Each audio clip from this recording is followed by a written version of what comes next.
Good afternoon, everyone. I'm Amritam Babu. I'm the Outreach Manager for Hanford Challenge. Thank you so much for joining us today. The Washington State Department of Ecology is collecting your input on the updated permit modification that would add WESF to the active portion of the RCRA statewide permit. It sounds technical, but the takeaway is that the RCRA permit is the state's tool to regulate the Hanford cleanup.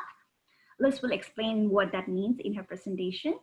So WESF contains highly radioactive stainless steel capsules that contain cesium and strontium stored in underwater pools. There is a plan to move the capsules to a safer storage unit by 2025. There is also a need to move these capsules sooner than later to avoid a catastrophic event caused due to earthquakes or other events. Today we have with us Dirk Dunning. He recently retired as a chemical engineer from the Oregon Department of Energy. We also have with us Liz Matson. She is our senior advisor and has been an active member on the Hanford Advisory Board for more than a decade. They both will explain in depth the comment period and what you can do right now to ensure the capsules are prioritized. We do have lots of resources available and I will link it in the chat. Also type the questions and share with us in the chat so that during the Q&A, Liz and Dirk can address them. The comment period ends on Wednesday, the 30th of September. And last thing is we are expecting to get the webinar over by 1.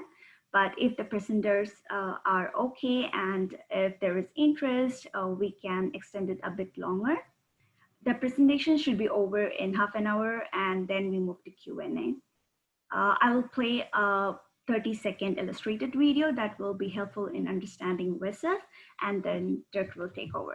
Thank you.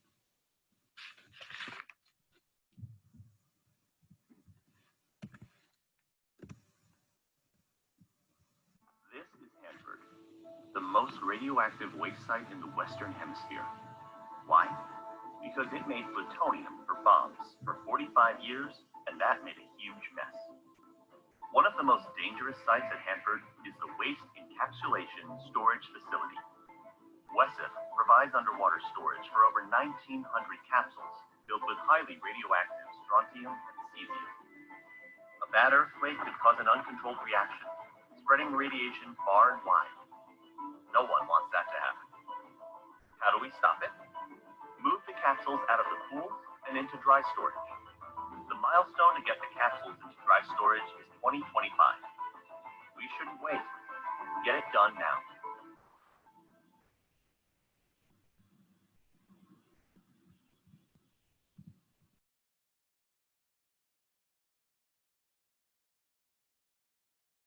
Sorry, I failed to unmute myself.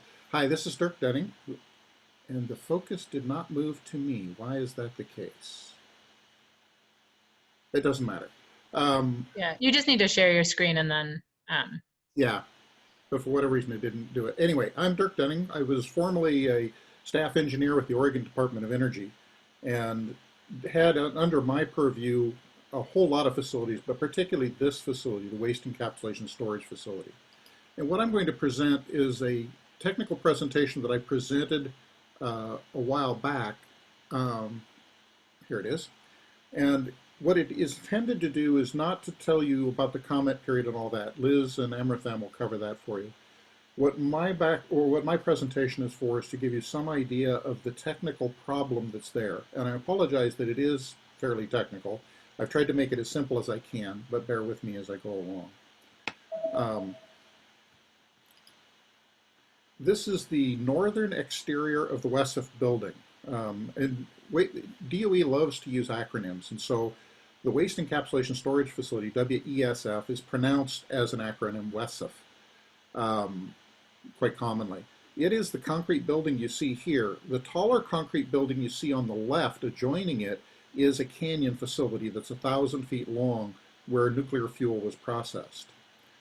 When you look at this from above, you can see the canyon facility, and WESF is the little building at the far western end over there. WESF was built in the early 1970s, began use in 1974. Today there's 84 million curies of extremely radioactive and dangerous cesium and strontium salts and their daughter products. Those are contained in just under 2,000 metal capsules stored in the basin under 18 feet of water. The basin, when it was originally designed, was designed to last for 30 years. It's actually 47 years old now, and it's severely damaged and failing. Parts of the building have already had to be grouted and immobilized to prevent the spread of radioactivity. Gamma radiation in the cells has reduced the concrete strength in some of the cells to somewhere between 0 and 75% of design strength. And that isn't a range. It's the concrete at its surface has no strength. The concrete at the middle of the walls is down to 75% of design strength. Complete failure of these facilities is inevitable, even if there weren't capsules in there. But with the gamma radiation and other problems, the building will ultimately fail. The only question is when and how fast. When the basin fails, all of the concrete in the cesium capsules will ultimately be released if it hasn't been removed into dry storage. In March 2011, Fukushima blew up in Japan. 3 reactors there were destroyed. DOE began a disaster potential analysis nationwide as a result of that, and an engineer at Hanford, Greg Morgan, did the detailed analysis for WESF. And what he found was that the concrete walls and floors in the basin area were severely degraded around the capsules. They calculated for the center line of the walls that the strength of the concrete was down to 84% of its original design, and at the surface there was no strength. By August of 2012, DOE declared a potential inadequacy of a safety analysis. They love acronyms. Later that month, they confirmed that that was the case. And a few months later, in 2013, I had done my own analysis of it as I found the report in the notifications that DOE sent out. I did my own detailed analysis and presented the report, or the technical analysis of that, to the Hanford Advisory Board River and Plateau Committee. And the committee decided not to pursue it at that time. As the years went by, they did decide to pursue it, and it became one of the highest priorities for the HAB. In 2015-2016, the Department of Energy committed to moving the capsules to dry storage by 2022 to 2023. In August of 2017, I finally retired from the Oregon Department of Energy, and Greg retired from DOE about a year later. This is a cross-sectional view looking from the north, looking south at what the inside of WESF looks like diagrammatically. So on the left, you've got a crane area with hot cells underneath it, where they brought in the radioactive cesium and strontium from other facilities, prepared it as a salt, and put it into the stainless steel and Hastelloy capsules, and then moved it to the right into the basin area. Oop. Silly me. All right, how'd I do that? Okay, I screwed something up here. Let me fix this. I clicked the wrong button. Okay, there. That's the first time I've had that happen.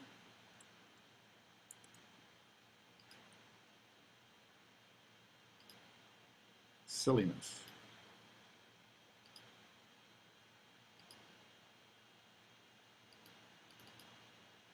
Okay, so this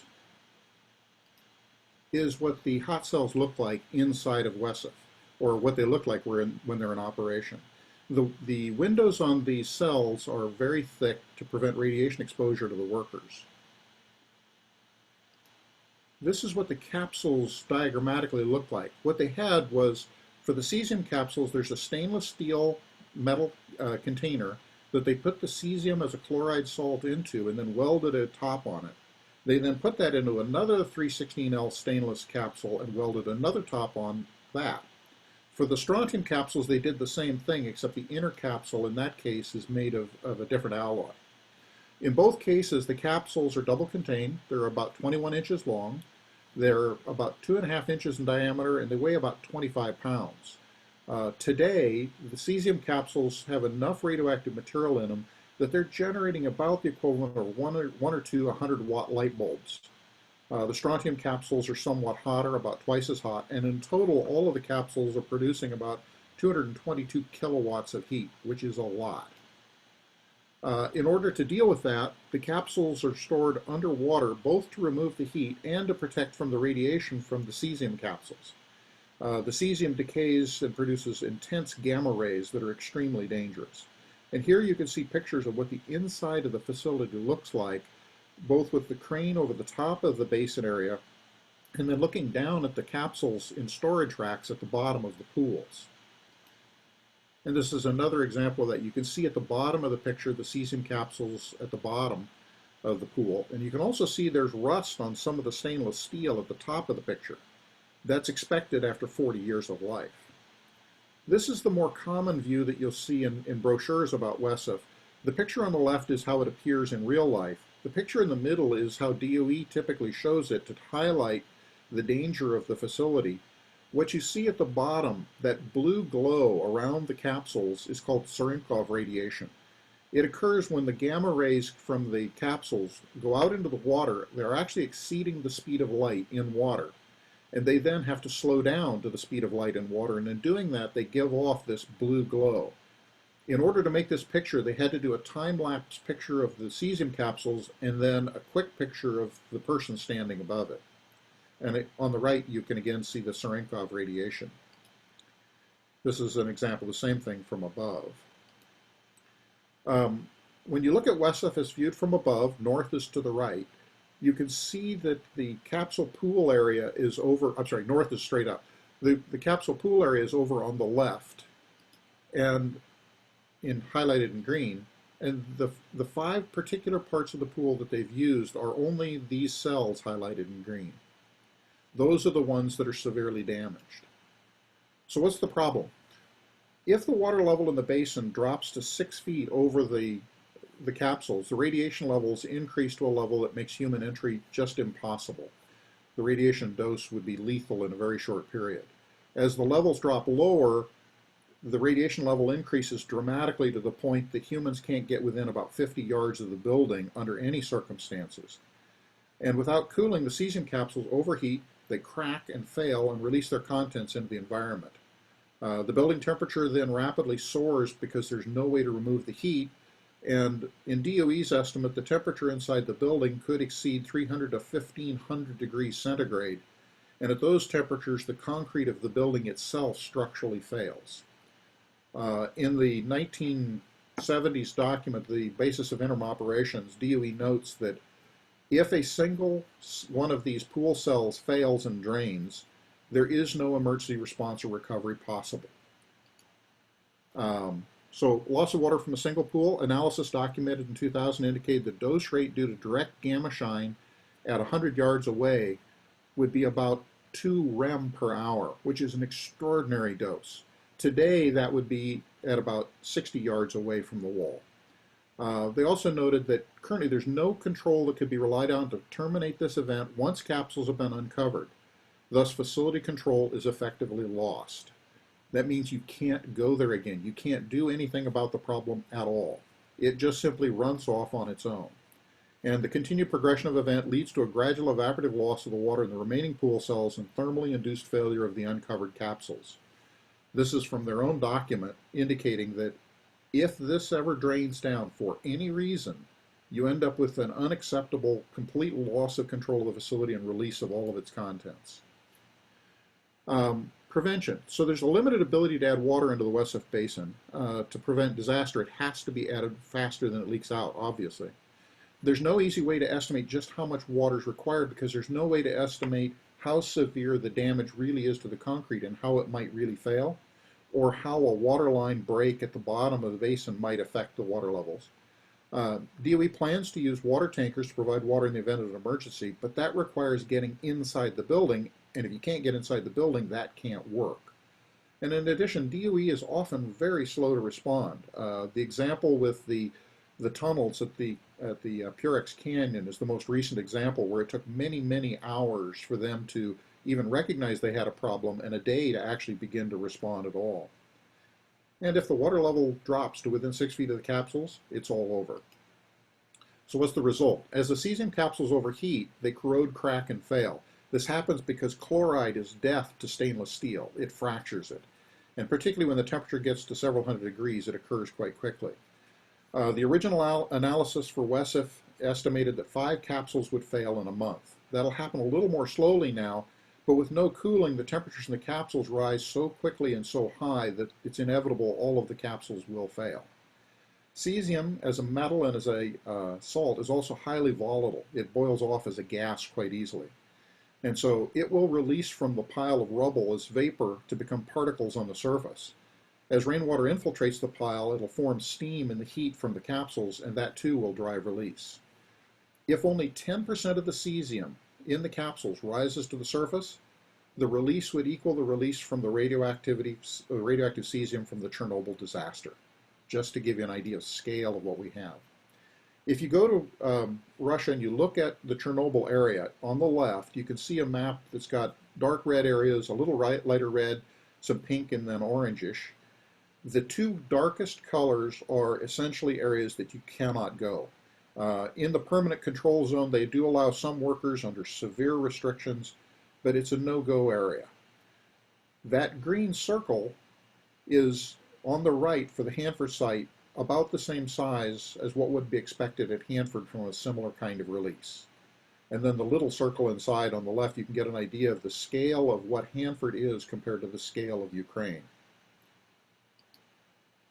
So the ultimate risk, when WESF fails, there's no response possible, and that's quite probably true for centuries. Failure can happen in many ways. There can be a pipe corrosion or break, earthquake, or a roof collapse, even a drone attack or a simple failure of the concrete from radiation. There are 24 nuclear reactor sites in the US that have suffered 57 industrial drone incursions between 2015 and 2019. Most of those remain unexplained. Failure at WESF can and likely would lead to a complete failure of the Hanford cleanup and uncontrollable spread of radioactivity across the region. If radioactive cesium starts coming to the surface, you have to try to contain it, but failing to contain it, it's going to spread and contaminate the waste treatment plant and all of the surrounding facilities across the site, making it extraordinarily dangerous, if not completely impossible, to continue with cleanup on the site. And these same problems may exist at any and every nuclear storage fuel pool in the world. The clock is ticking. The result may be a beyond Chernobyl catastrophe if there is a drain down. So what to do? The capsules have to be urgently removed to dry storage. DOE is currently planning to delay that project, both because of COVID and because of funding issues, I presume. The basin walls also need to be destructively examined to develop real data on the condition of the pool walls and to determine how high radiation dose impacts concrete. This facility, because it was exposed so long in real conditions, has the rare opportunity of telling us how concrete really behaves and to replace the inadequate data set that we currently have. And this data is absolutely essential for every radioactive facility in the world. The safety basis for WESF did not consider radiation dose to the concrete at all. Very little data exists on how concrete responds to radiation dose, and there's strong differences in how it behaves based on the composition of the concrete, whether it's wet or dry, and what the temperatures are. The first data on gamma damage to concrete we had over a half a century ago, and the data on how dry concrete responds was entirely excluded. For dry concrete, what we do see is somewhere between 100 or 500 and 2,000 times more sensitive, that it is more sensitive than wetted concrete. And the reason for this is that the concrete paste, the chemistry that makes up the concrete, when gamma dose hits it, it rips waters of hydration out of the molecule and causes that concrete paste to fail. When the concrete is dry, there is no water immediately available to replace that water of hydration. When it's wet, presumably the reason it's a lot more resistant is because of that. I put together an attempt at estimating what that looks like when you compare the dose over time versus compressive strength of concrete. This curve is, I apologize, hard to read for folks who don't do a lot of hard science work. At the bottom, you'll notice the dose is in a logarithmic dose. So every bar or every grouping is 10 times more severe than the one to the left. The curves on the right are the curves for wet concrete. And the curves on the left are the curves for dry concrete, the very limited data that DOE has excluded. And what it suggests is across the dose range, it's somewhere between 100 or 500 and 2,000 times more sensitive. The pink area here is what the range of dose was in 2011 that was estimated for the wall and floors of the concrete in WESF. And even for the wetted concrete, it's to the right of the curve, which means that it has been destroyed. It is far to the right of the curve for the dry concrete, meaning that even more has been destroyed. Glenn Konzak last year did a presentation on the cesium strontium capsule project, and what the plan is right now is that they're going to take and make a set of what they call universal capsule sleeves. They'll put 3 capsules into each sleeve and then put a lid on that, and then put a series of those in a ring inside of another container with a lid on it that you can see on the right, that is called the transportable storage container. And then those will have a concrete cask put around them, and it's unclear to me whether this concrete cask is steel lined or not. There's a gap intentionally to allow air to flow into the bottom and up around the capsule assembly in order to cool the capsules to remove heat. This is so that they don't fail in this storage. But if the concrete that's surrounding this, which acts as a radiation shield, isn't protected itself from either gamma exposure, which it does not appear to be, or it doesn't have a steel skin to keep it together, this concrete itself may also fail. And all of these will sit on a concrete pad sitting outside, and if the capsules are close enough to the pad, that too may have structural issues.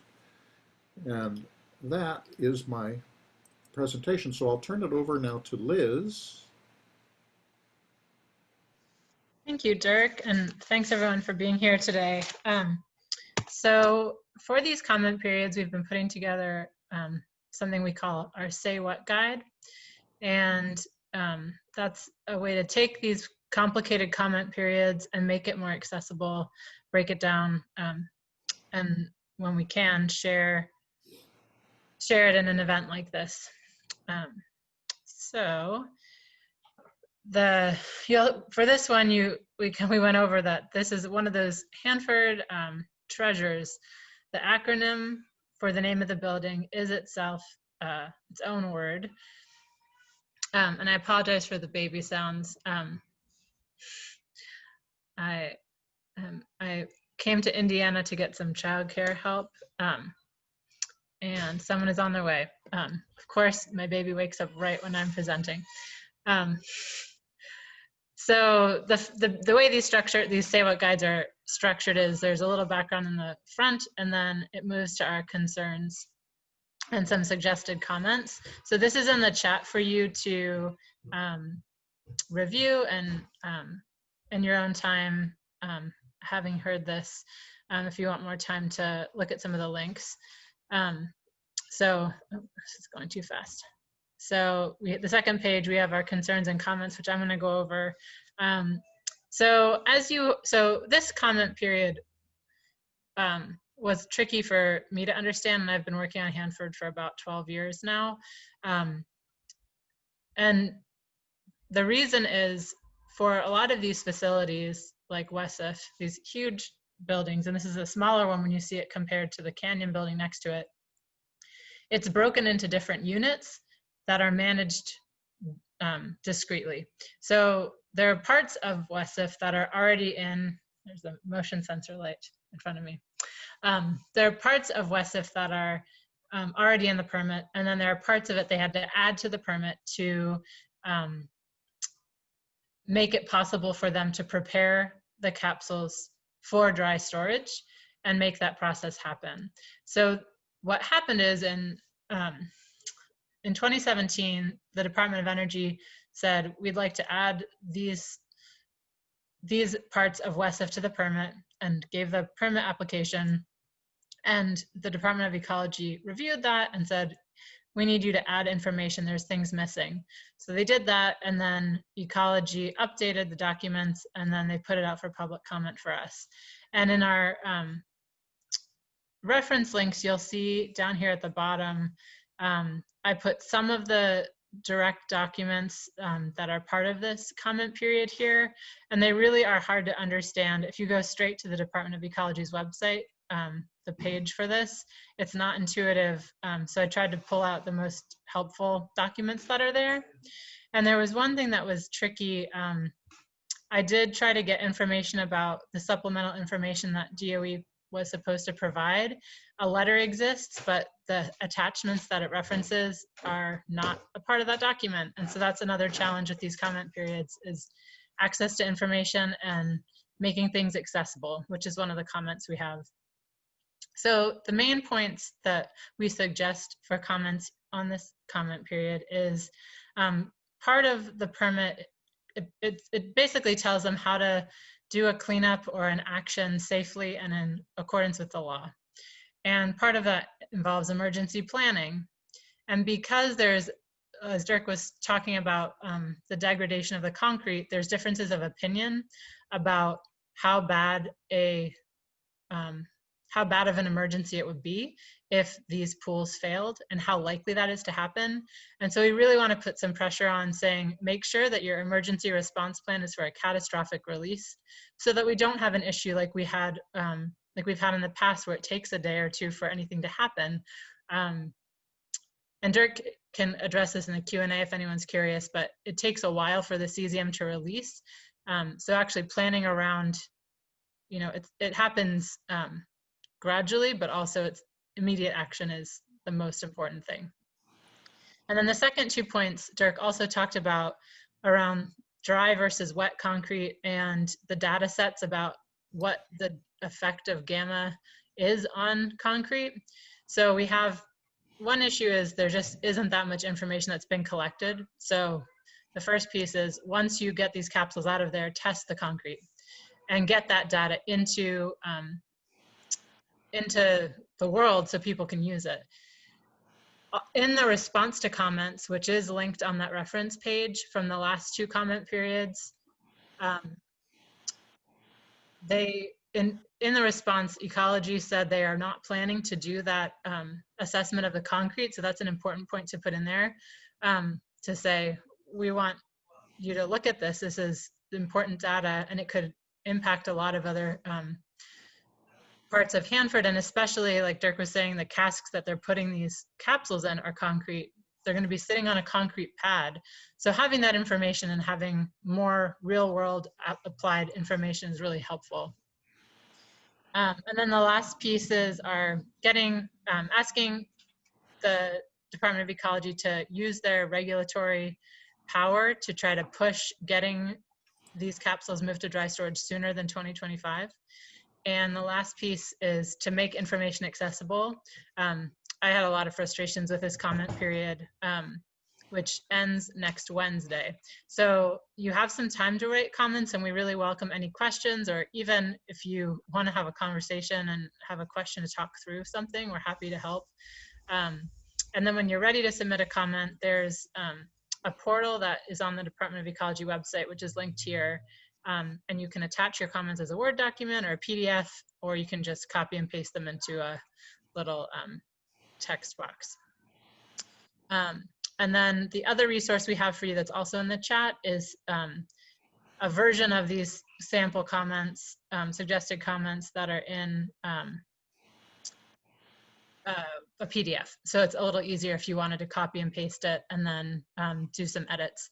And generally good practice with writing your comments is if you can add something personal about why Hanford cleanup is important to you, if you have any connection to the site, especially personal connections with family, you know, it's great to add that and make it personal. And even if you don't live anywhere near Hanford, this is a site that is paid for by taxpayer money. And so really everyone who's a taxpayer is paying for cleanup and has a voice in how we respond to the cleanup and how we prepare to prevent catastrophes like this from happening in the first place. So now we're going to open it up to questions. So if you have a question, you can unmute yourself and we will open it up.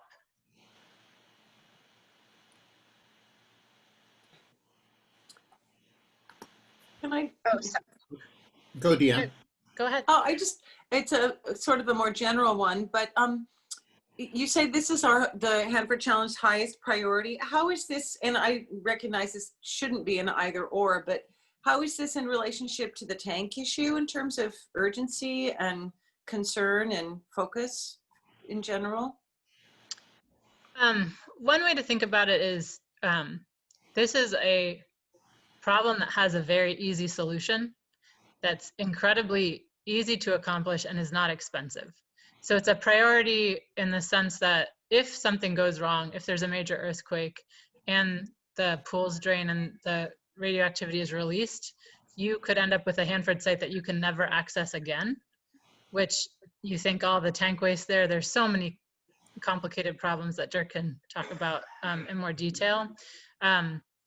This is not a hard problem to solve. And so putting pressure that this is addressed, and I think the piece that we left out was because of complications with the budget and funding of cleanup. The agencies are often looking at things they can delay, and there are concerns that if the budget is lower than they need it to be, that this is one of the projects that would get delayed. And because it's something that has a fairly easy solution, having public pressure that this is something to just get it done so we don't have a major accident that then messes with the Pacific Northwest for hundreds of years. So it's kind of just a different scale than the tank farms, if that helps. So it's just more catastrophic impact, more urgent and easier fix. So that's the reason to focus on it now. Yeah. More so than and a lot of people have weighed in on that, including the Hanford Advisory Board, and I have that in the references. In 2016, said get this done by 2019. We were saying get it done sooner, which didn't happen. So we've already seen a pattern of delays here, and so that's why getting that pressure on is really important. And also the U.S. Department of Energy at headquarters has also recognized this is the highest risk in the DOE complex. And the reason is not because ultimately it has the most radioactivity or the largest problem, it's because of its urgency, that if something goes wrong, it changes everything. Said in a completely different way, it's kind of like if you had a house on fire and a kid out in the street and a car is about to run over the kid, the first thing you do is go rescue the kid so that they don't get run over. Then you deal with the fire. Even though both of them are horrible, horrible things, you end up with a different priority. Ed commented or asked in the comments about a precautionary principle. DOE doesn't generally use those, neither does Ecology or EPA, at least not in those words. What they do is they go through and they look at an assessment of risk, and by that they use a particular version of risk, which a lot of professionals take as being the one and only definition of risk, which is not true, and that is that risk is the product of probability times consequence. And so they go through and they calculate the probability of an event, they calculate the consequence of an event, they take the product, and then they rank those to figure out which one's worst. They also then individually will look at them and say, well, the chances of this are less than 1 in a million, so therefore we're not going to consider it at all. Or it's less than 1 in 10,000, so we're going to put very little effort on it, etc. But the problem is with that is that, like in this case, the calculation that they've made of what the probability is dependent upon all of the assumptions they put into it, and those assumptions themselves are invalid. And so you can't actually calculate a probability, and so you can't calculate the risk, and then what do you do? Next question.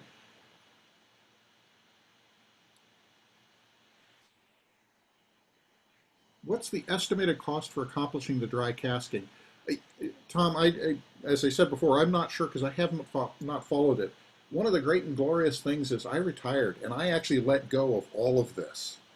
I see that Sarah is with us. Sarah, do you by chance happen to know the answer to that question? I do not. I know that Jeff would probably know that off the top of his head, but I actually don't. Sorry. I think it's on the order of a couple $100 million. But what we do know is that it is cheaper to get the capsules into dry storage and maintain them there than it is to continue to have them in wet storage where they are. So in terms of Hanford cleanup, it is a cost-saving issue to get these into dry storage as quickly as possible.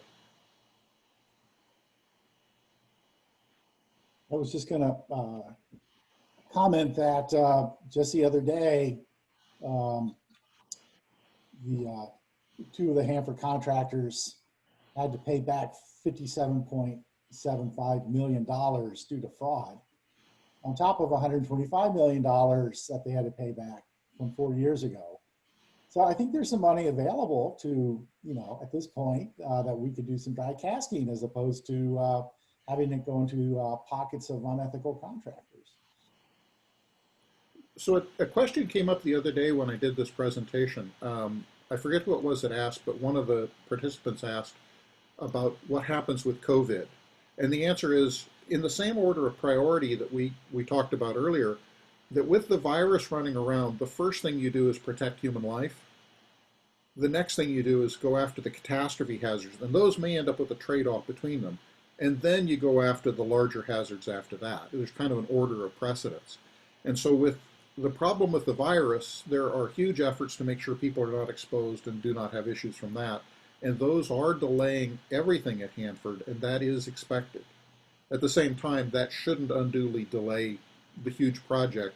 There need to be ways to continue work without even in advance of getting rid of the virus entirely.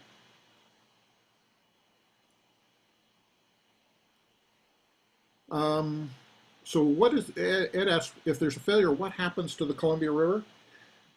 The one fortunate thing with the Columbia River is that its volumetric flow is so high that if there is a failure, we have a bit of distance between the facility and the river, and so the amount of cesium getting there would be smaller.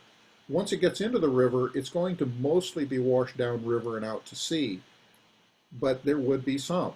As to what that impact would be, I don't know that there's any good way to calculate it. About the only thing we could do, I suspect, is go and look at the experience in Russia with Tomsk, which was another nuclear accident the Russians had, where they had a couple of very large releases into the Tetya River, which drains into the Ob. And the cities downstream from the Tetya, which is a small river, are still contaminated today. There are still areas that people cannot or should not go, and yet they do anyway. Likewise, something similar has happened with the streams around Chernobyl, that it is a problem. Now, in the case of the Columbia itself, it's much bigger. Tom, apart from submitting these comments, what else can people do to communicate concerns and get action? Liz, over to you. Right now, comments are the best, are the most timely action since there's focus on this. The other piece of this is directly communicating with the Department of Energy that this is a priority. And the next official time for that, kind of setting priorities is around the budget. So when they're looking at the budget and they're saying, they've kind of, we're in a period of time right now where no surprise that the federal government is not really open to public involvement, and there's more of a closed approach to sharing information. And that's with the budget means we just aren't seeing what they're planning as clearly in out years for funding. And so saying that this is a priority for you to DOE in addition to the state kind of can amplify that concern, but really trying to push the state to put pressure to one, not delay this at all, and two, move the deadline up is really, it's not a part of this comment period, the timing of it, but it is a piece to amplify in your comments. I would also add a little bit that not just about how and where you comment, but in commenting to ecology, the Washington State Department of Ecology isn't allowed to regulate the radioactive materials at Hanford. The Washington Department of Health has a limited ability to do that, but the radioactive materials are regulated by the EPA and by DOE at Hanford. What ecology can do and does do is regulate the dangerous wastes. And in this case, as in a lot of cases at Hanford, you have things that are either inherently both or that are mixtures of both. And so ecology tries to hew pretty tightly to the line of only regulating the non-radioactive parts, the dangerous parts, dangerous waste parts. But in doing that, one of the things I think they miss is that the radioactivity causes problems which changes the nature of the facilities in ways that change what it is they're regulating. So as an example here, the gamma radiation is destroying the concrete and destroying the facility. And because of that, it's endangering the release of the non-radioactive, the dangerous waste parts of this material. And they need to take that into mind.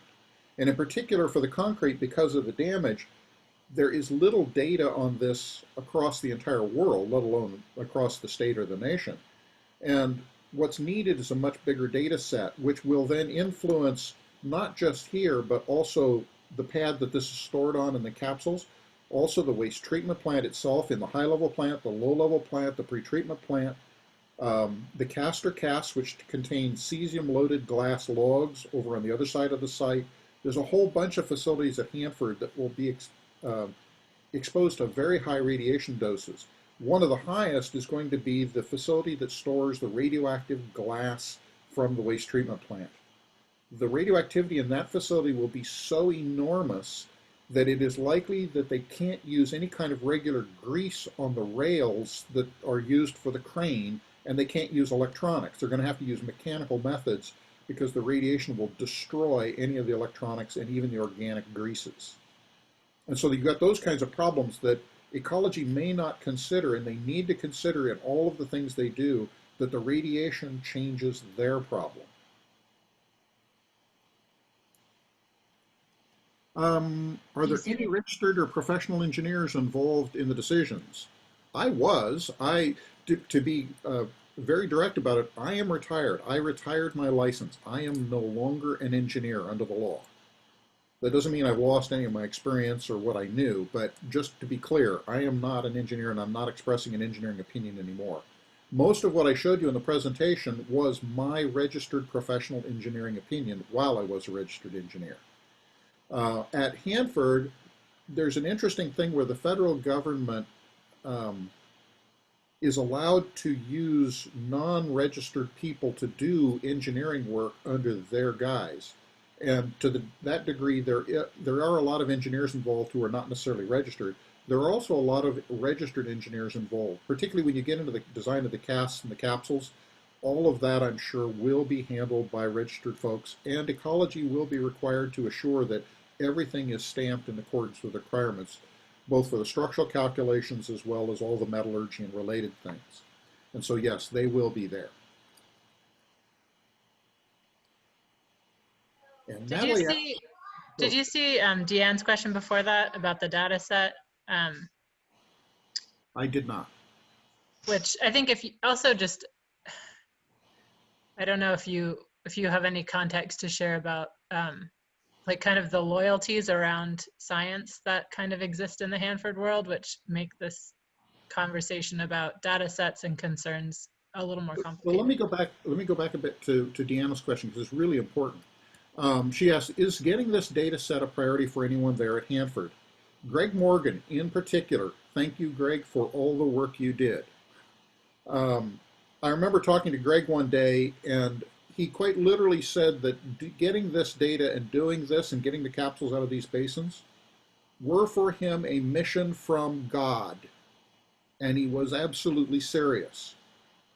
And I felt the same way, not the same wording necessarily, but this is an extraordinarily important thing to do. Now, in talking with a lot of the folks at DOE and elsewhere, they've got other concerns and other desires, and they very much want to always be viewed in a good light. They don't want to think that they've done badly.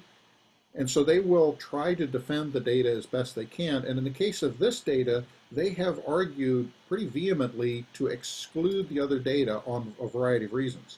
But what they miss in doing that is, we know that the damage is there. We know that dry concrete is more damaged than wet. And we have no acceptable data that they will agree to on that damage. That is the reason it is so important to get it. Now, is there anybody else inside DOE at this time that's really focused on getting the data? Not that I know of. I have not found them. And partly you can see that over in Idaho, there's a facility called the Expended Core Facility where the US Navy stored segments of reactors from all of their nuclear vessels. It's their library. In about, I think it was 2015, they put in a budget request to the Congress, and there was a one-paragraph thing for the Senate that said that they called it the DOE ECF Recapitalization Project. And whenever they use a word like that, you know that there's something going on they don't want to talk about. In this case, what it was is that they said that the facility was leaking 18,000 gallons per day. They tried to fix it 3 times, and it just kept getting worse. I don't know why ECF was failing, but my suspicion is it had the same gamma dose or neutron dose radiation problems that are being seen at WESF. And within the complex, there have been other cases at the Hanford site, at the K-basins, where when they tore down the K-basin structures, they saw the concrete just crumbled. It too had high radiation exposure, but no data was gathered. In every instance across the nation that I've seen, DOE has avoided gathering data, and they really, really need to stop doing that. Sarah answered that regarding costs of dry casking, Jeff says that one source says, according to information prepared by one of DOE's contractors, it would cost approximately $83 million to $136 million to move the capsules into dry storage. So we have that. And there's, then, go ahead. No, go. There's a question about how to get universities involved. I think there's a lot of ways to get involved depending on, student projects. If you have students you're working with during the comment period, having students write comments is helpful.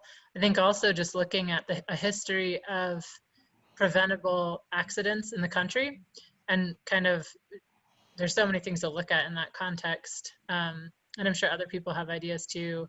And this is kind of where it's helpful to look at, I think where WESF, people put pressure, like, come on, let's deal with this. $183 million, or 100 and, what is it?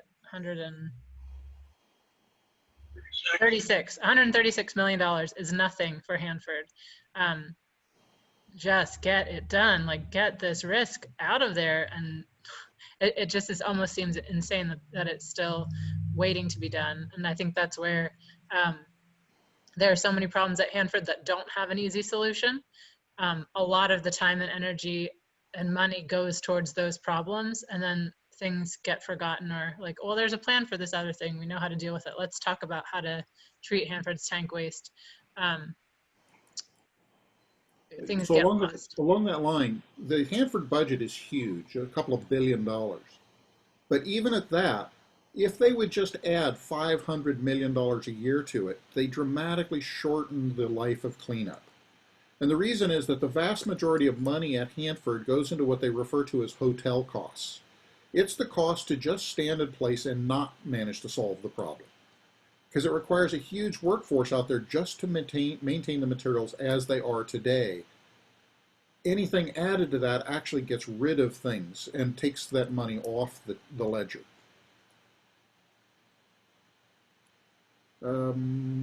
Does anyone know what the current budget, again, I am out of date, so I don't know what the current capsule storage budget is at WESF. Yeah, I don't know either. And that is not included in the documents I saw. So if things like that, where there's information that's hard to find, is helpful to add in your comments if you're willing to, just so they have that context that, like, if you have this information, include it when you're talking about these decisions and trying to get public involvement. And Deanna asks, is there a role for the AG's office or other legal recourse that might be available to make this a priority? Getting it into the permit is how that happens. Once there is a legal requirement to accomplish something, which the permit is a legal requirement, then the AG's office can get involved in terms of ensuring that that requirement is met. But the first step is to make sure that there's either a specific law involved or that it gets into the legal agreement that is administered under the law. And so that's the first place to start there. The AG's office in the state of Washington has been very involved in pursuing Hanford cleanup on the tanks and a variety of other facilities and issues. And so yes, they are quite involved. I don't know that they are directly involved in this particular one. Jeff says that once in storage, the operating costs would be about $1 million annually. currently DOE spends $7.2 million a year to operate WESF. So each year Richland delays, you end up missing an opportunity to save $6.5 or a little over $6 million a year, just to give you an idea. And if you want to capture that, that's in the comments. Thank you, Jeff. Thank you, Sarah. And Tom just added a comment. Tom, do you want to say something about that? So the Attorney General's office has used a provision, as has Hanford Challenge, to bring a lawsuit against the Department of Energy to avoid imminent substantial endangerment, basically. So if you can make a case to a judge that someone who handles hazardous waste is putting humans into imminent substantial endangerment, you can get quicker action. So yes, there is a pathway. It's, you know, whether or not a judge would, federal judge would get involved in such a thing in this case is, you know, is a judgment that, you know, obviously the AG's office would be much better situated to answer than me, but you'd have to make a pretty strong case that this was about to happen. So I would add to that that in the past, my experience working for 25 years on Hanford issues is that what moves DOE is hearing the same thing from lots and lots of people lots and lots of times, where they pay attention then that, oh, this is perhaps an issue, and they go and look at it and study it. Beyond that, back in 1993, one of the very first problems I found was a problem at the K basins on the Hanford site. And by June of 93, I started in March. By June of 93, I had a meeting with the folks out at the K West Basin. And in that meeting, I got the DOE manager to say out loud that if there was a failure of those basins, that the accident would make Chernobyl look like child's play. That comment scared the folks from DOE headquarters, which led to the Spent Nuclear Fuel Project, which led to the removal of the 2,300 metric tons of fuel in those basins and putting those in dry storage over the next decade, or 7 years actually. When they see that there is an actual hazard, they pay attention, but they quite often don't see it at all well. And so it's important to keep saying the words so that they hear it. And as many voices saying that in as many different ways really does help. And I think this is also that piece of, or just a pattern I've noticed in working with all the different people involved, that there tend to be loyalties to people and policies and viewpoints, and more often than not, they might be grounded in science, but not necessarily the same science or reasoning, where it feels like a loyalty, like you kind of declare who you agree with more than having an open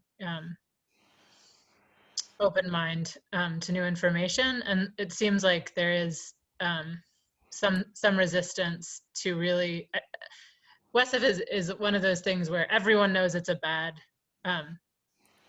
things happen if these pools fail. I don't think there's that much dispute about how bad it could be once the capsules start releasing their radioactivity. What the dispute is about is how likely it is that that happens, where Dirk kind of talked about that, where if this is something we can prevent, you don't want there to be any chance of this happening, just get them moved, remove that risk. And that's the piece that feels like, well, we don't think this is a priority right now because we have all this other stuff to deal with. That kind of different focus, and I think having a lot of people weigh in helps. And it's also back to this issue around who you're listening to and who you trust. And Dirk's encountered that too. So one other aspect of that, if I could, is that DOE often, and it's a lot of the university types as well, work from a standpoint of something isn't proven to be true until it's proven to be true, that you have rigorous data. And they then, without realizing it quite often, will go to the reverse of that of, well, if it hasn't been proven to be true, then it's not true. And so in the case of looking at the risk of the concrete damage, well, if they don't have data that they trust, well, then there isn't damage. No. The damage is there one way or the other as how it's damaged. That you don't have data does not mean it's safe. That you don't have data means you have a risk. And you need to go get the data to show that you do not have the risk. So that kind of gets backwards. Tom? Oh, just that I put it in the chat there. When Congress, speaks on an issue like this, especially in budget documents, they tend to listen very closely because that is the source of their money. So letting your representatives know, and we've got some good ones with Adam Smith being in charge of the House Armed Services Committee, which controls authorization. That if he knows that his constituents care about this and that it's a big risk, obviously we have senators, and they're hearing from constituents that they're concerned about this, then it can find its way into letters from Congress to DOE, to briefings, to hearings, to and actual legislative enactments. I would add two additional thoughts. One is that the people at Hanford are good people. They sometimes have different priorities, and they sometimes have so many things on their plate that they're required to do that when you try to add something else, they resist like crazy because their plate's already full. So bear that in mind, that this is not about evil people. This is about problems of trying to assess what things are the most important, what things are crises, and what things are not. There are other things too that are going on, and so with those you end up with other problems that DOE is also dealing with that are in the background. The tanks themselves have problems where the bottoms of the secondary tanks on the double shell tanks have, in my formally registered opinion back then, and my personal opinion agreeing with that still now, the bottoms of the double shell tanks have likely rotted out from water corrosion from below, making them single shell tanks. DOE does not want to consider that at all. Even at the highest levels at DOE headquarters, they do not want to consider that, and so they studiously avoid it. Those things are in competition with problems like this, and it's just a huge morass of problems competing with one another. So trying to get the focus on the ones that are most critical is a hugely important thing. Deanne had a question about a concerted education plan for Congress. Right now, the pressure point is on the state and DOE, and this is a tricky time to get the attention of Congress, but around the budget is really where they can do something. And the budget at Hanford is really, it's problematic in how it goes. It's how funding gets set for Hanford. The site, the local offices draft a budget, it goes to the Office of Management and Budget, and it's a totally closed process until the president releases their version of the budget. And it's usually, in this case, no one liked the president's budget, had a lot of cuts to Hanford, with the idea that Congress is going to restore funding. So when they're in that funding process, putting pressure at that point, saying WESF's a priority, make sure you provide funding, is really helpful, because they can do something really, it really just is, here's money to do this, we want you to prioritize this now, and it gets done. And because it's not that expensive, it's helpful. And I see Sarah weighing in from Oregon Department of Energy, saying she's a resource too at Oregon Department of Energy. And Tom, did you want to share? Oh, you're just kind of the same idea with the election, really in the spring, and the budget formulation time, it starts around January, February. So you'll probably hear more about it then, Deanne. But if you're in contact with sharing this information, and we'll have a lot of resources that you can share with other people, is a helpful way to get the word out about this as a specific concrete threat that is easy to deal with, which there just aren't that many of them in the world right now. It's nice to have something that's like, we can solve this right now. That is a really important point. This is an easy win. Take the win. And there's a wide support to deal with it now. I think it's just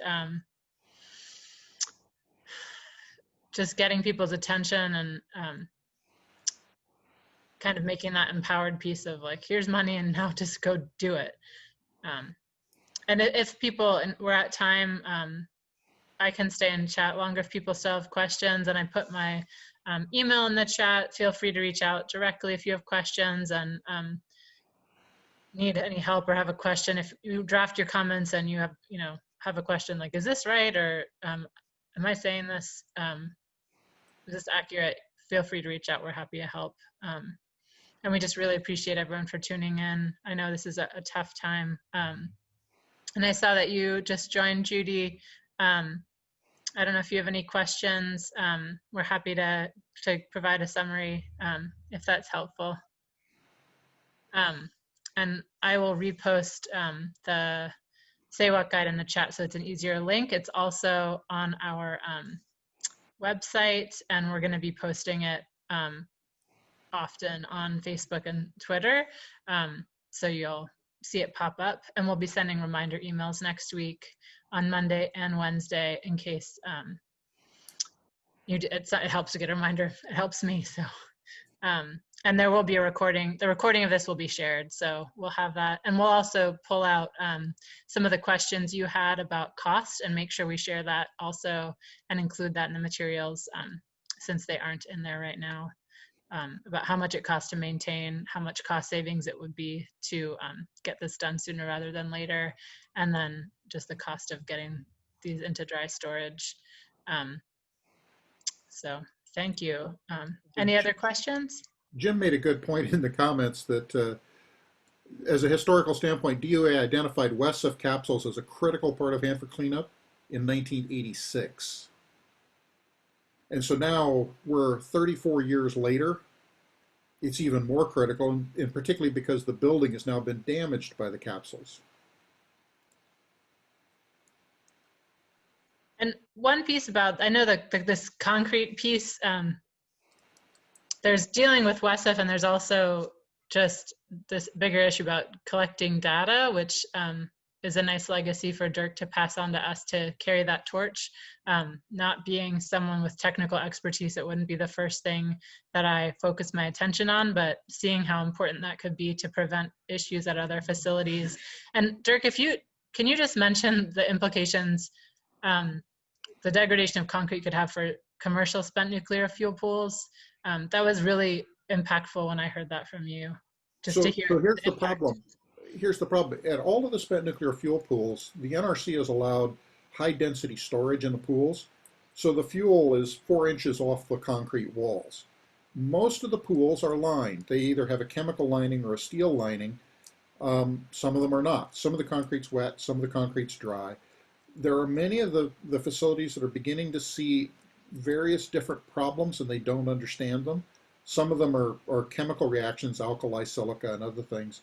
There's one facility that has its spent nuclear fuel pool sitting on top of the control room, and it's continually leaking, and they keep having problems with that.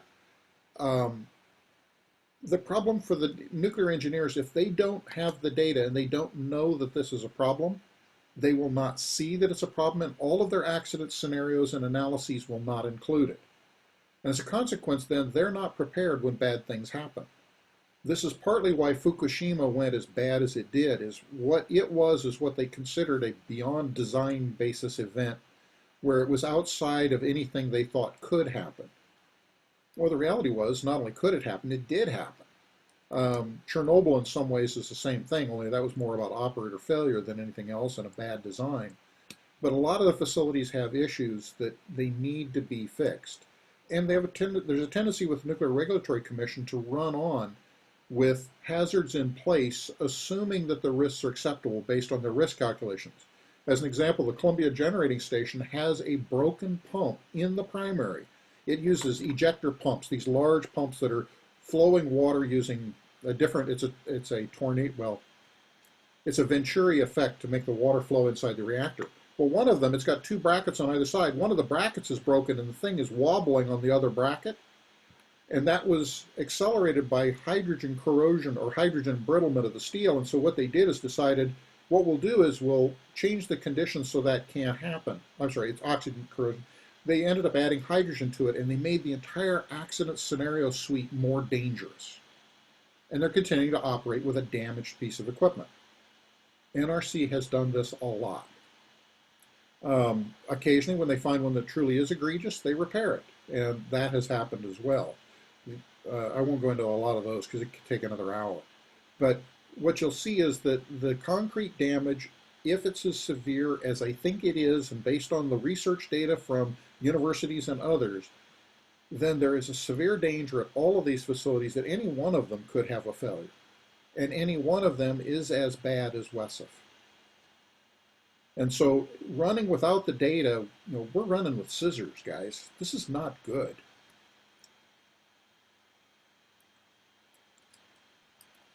I'm happy to stay and answer more questions, but if anyone needs to go, feel free to jump off, and we really appreciate you coming and caring about our planet and preventing disasters.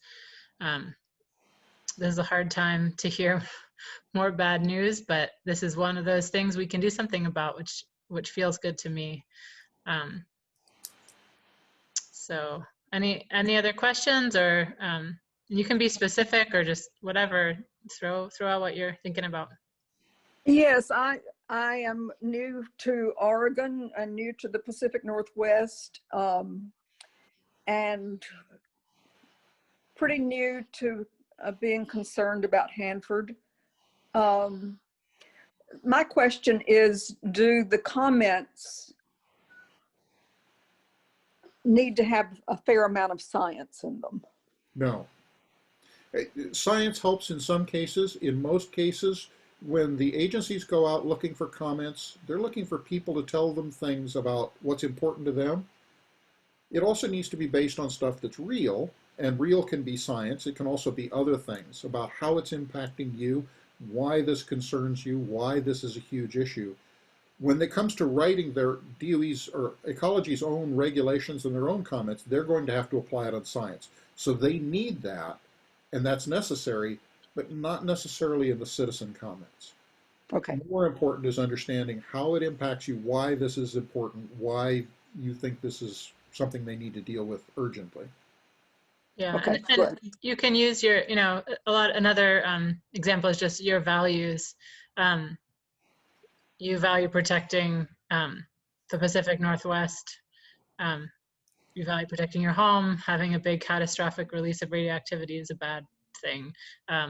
So it really can, for any of these comment periods, just sharing that you want a safe and effective cleanup is important. They do look at how many people comment and kind of look at who's paying attention, how many people are really keyed in on something.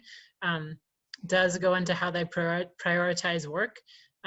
If no one's caring or really paying attention or watching, it's easier to ignore or put off that work. Does that help, Jean? Yes, thank you very much. And I'll add one additional. When across my career, there were a huge number of very, very technical issues, and I spent my life arguing with double and triple doctorates behind the scenes, trying to get things done and moving a lot of stuff that nobody will ever know about. When I retired, I had 12 major issues that I was pursuing. This was number one. This is the number one on my list. And the most important thing for me when I retired was making sure that somebody was taking the lead on all of those. In this case, that other person was Greg. And with his retirement, we lost a champion. And so it's even more important for people to pick up that championship of critical issues and pursue them, and have DOE, Ecology, and EPA all hear, and Oregon Department of Energy for that matter, all hear what's important to you and that you care. Could you tell me a little more about Greg and how long since he retired? Greg Morgan was an engineer who worked for the U.S. Department of Energy. He was at Savannah River and then came to Hanford. He was the one who found problems at Savannah River that changed things there, and also found the problems here on this facility at Hanford. Really great guy, did a great job, and he stuck his neck way out inside DOE and arguing with his own superiors all the way to headquarters. And how long since he retired? He retired, I think, in 2018, so it's 2 years ago. Okay. Well, you do a great job too. Thank you. Well, Well, it's one of those things it's hard being the folks who are pointing out things that DOE does not want to hear because they've got all these other problems. And at the same time, it's also heartening if you can solve those because it goes a long way towards solving the real critical needs. Right. Thank you very much. I've known Greg for a long time, and he was helpful on a number of issues way back in the 90s. In 2018, we were in the middle of a lawsuit against the Department of Energy over tank farm issues. And we were being escorted out to tour the tank farms. And we were in the federal building, me and scientists and lawyers, et cetera. And Greg Morgan comes into the lobby of the federal building, sees me. I'm surrounded by security people and scientists and managers, many of whom he works for. And he runs up to me, knows who I am, and he grabs my lapels on my jacket and says, "Tom, you've got to do something about WESF, about these capsules. This is the most urgent issues. And I don't know if that concrete will hold up." And I looked at him, I'm like, dude, you're saying this in front of everyone, managers, et cetera. And he looks around and he goes, "I don't care. I'm going to retire in a few months. What are they going to do? Fire me?" And he at that point really was showing how much he cared about this issue, which, I went back and started, paying a lot more attention to WESF after that. So he's Unsung hero. Yeah. Has there ever been a profile written about him? No.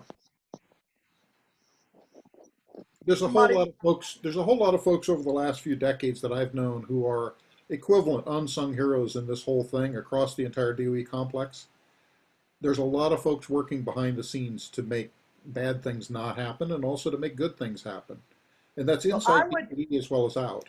I would be happy to assist someone in writing a profile of 2 or 3 of those really important people. I'm a pretty good writer, but I don't know the stuff. But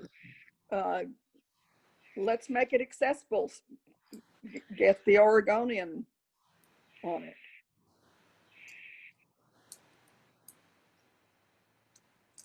That's a really good point. Want to be profiled, but there certainly are some people that could be and should be. Yeah. He's a pretty private person. And it's just a good point, Jean, about the role of the media in covering these issues and making both in public education and in something that people can do to try to get more attention on stories that come out about WESF and Hanford, stories in general, just showing that you want to read news about Hanford and you want this issue covered by local papers, and it just makes a difference. Yeah, Tom just wrote, a profile of Dirk would be a great place to start. I agree. Okay. Well, let me give you my email address while we're here. Okay. Yeah, if you want to put it in. The name is Jean Wynn, Uh-huh. and you need those 8 letters at gmail.com. All right. Thanks, Jean. Sure.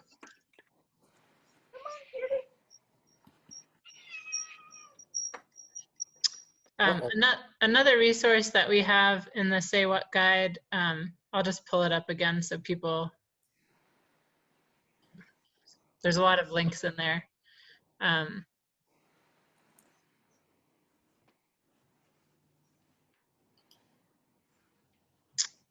In our links, Dirk helped me come up with just a narrative that talks about the worst case scenario at WESF.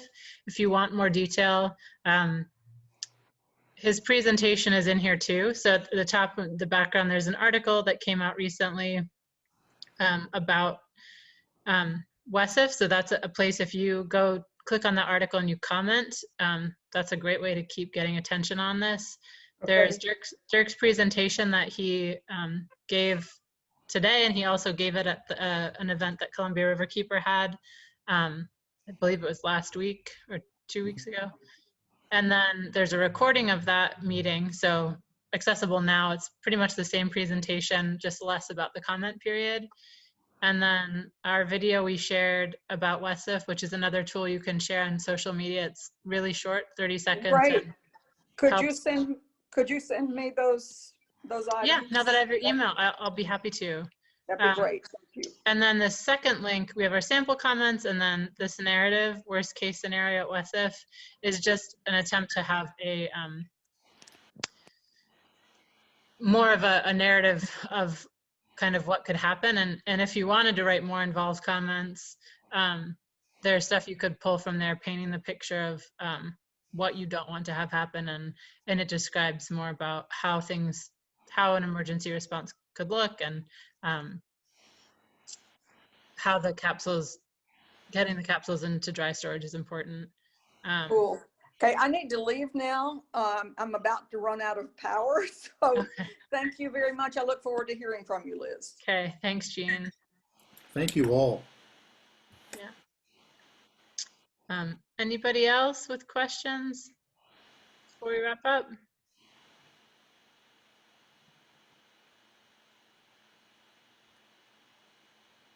Hearing no questions, just feel free to reach out directly. I think everyone has my email if you got an invite, if you're on the Hanford Challenge email list.